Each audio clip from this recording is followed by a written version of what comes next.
အင်္ဂလိပ်စာစကားလုံးတစ်လုံးမှာ ALK ဆိုတဲ့စာလုံးသုံးလုံးတွဲပါနေကြလို့ရှိရင်သူ့ရဲ့အတန်ထွက်ကဘယ်လိုထွက်ရလဲ A ရဲ့အတန်ကော L ရဲ့အတန်ကော K ရဲ့အတန်ကောပေါင်းလို့ရှိရင်ဘာတန်ထွက်လဲဆိုတာကိုတစ်ချက်လောက်ကြည့်အောင်တော့ ALK ဆိုတဲ့သုံးလုံးတွဲပါတဲ့စာလုံးတွေမှာဆိုလို့ရှိရင်ကျမတို့ဒီလိုမျိုးတွေရှိတယ်ပေါ့နော်အဲ့ဒီမှာ L ရဲ့အတန်ကိုမထွက်ဖဲနဲ့ပေါ့နော်ကျမတို့က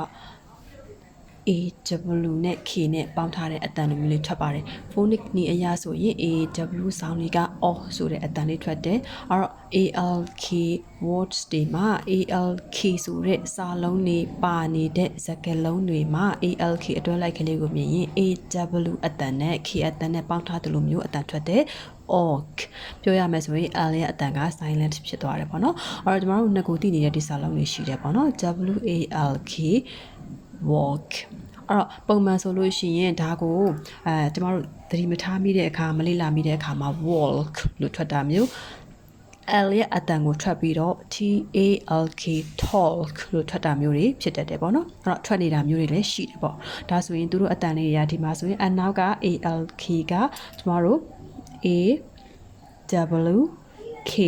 ဆိုတဲ့အတန်ဖြစ်မှာဖြစ်တဲ့အတွက်သူ့ရဲ့အတန်ထက်ကလေးက walk walk လို့မထွက်ဖက်နဲ့ walk ဒီမှာဆိုလဲ ALK ရဲ့အတန်လေးကအဲ့ဒီလိုပဲအဲ့ဒီအတွက်ကြောင့်မို့လို့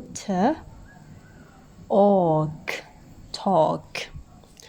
ဒါဆိုရင်လဲ chalk cat walk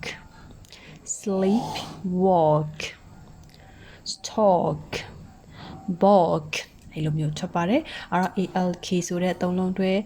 ပါတဲ့ပေါ့နော် letter သုံးလုံးတွဲလေးပါနေတဲ့စာလုံးလေးတွေမှာဆိုလို့ရှိရင် ALK မှာ L ရဲ့အတန်က silent ဖြစ်ပါတယ် AW နဲ့ K နဲ့ပေါင်းထားတဲ့ orc ဆိုတဲ့အတန်ထွက်ပါတယ်